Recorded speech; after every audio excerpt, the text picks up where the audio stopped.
అందరి విషయంలో కూడా నేను తప్పనిసరిగా నేను తోడు నీడై నిలబడతాను. నా రాష్ట్రాన్ని కాదు, నా దేశాన్ని తప్పనిసరిగా కాపాడే భారం నాది. కానీ ఒక్కటి మాత్రం గుర్తించుకోండి, మీరు రాబోయే రోజుల్లో మహమ్మారి కూడా వెంటాడు. మీరు మాత్రం జాగ్రత్తగా ఉండండి. మీరు పాటించవలసినవి పాటించండి. అగ్ని ప్రమాదాలు కూడా జరుగుతాయి. వీటి గురించి కూడా తప్పనిసరిగా ముందే హెచ్చరిస్తున్నా నేను. తప్పకుండా తల్లి.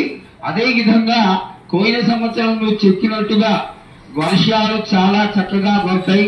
పాడికొండలు సస్యవృద్ధి చాలా బాగుంటుంది అని తెలియజేశావు. ఈ సంవత్సరం రాబోయే సంవత్సరంలో ఎంత ఆనందంగా ఉంటుంది, ఆనందంగా ఉండడానికి నువ్వు ఆశీర్వదిస్తావు తల్లి.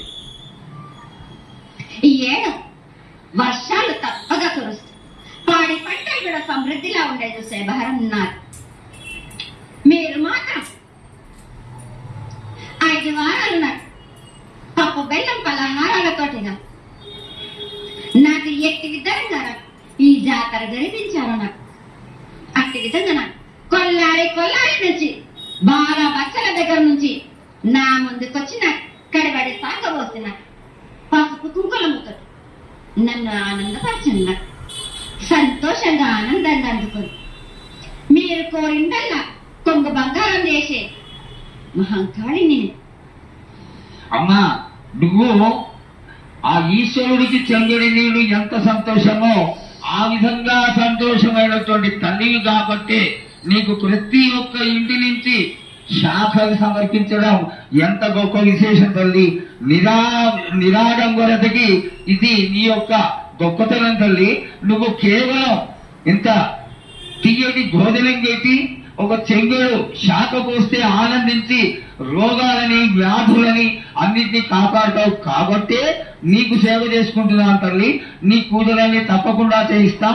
అదే విధంగా ఈ అకాల మరణాలని ఆపడానికి ఏదన్నా ఆనందమైనటువంటి విషయం చెప్పు తల్లి. తప్పనిసరిగా చెప్తాం.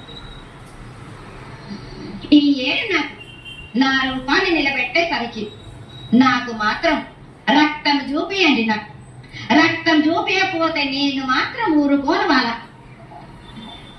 కొల్లారి కాదు, గ్రామం మొత్తం సంచారం చేస్తాను.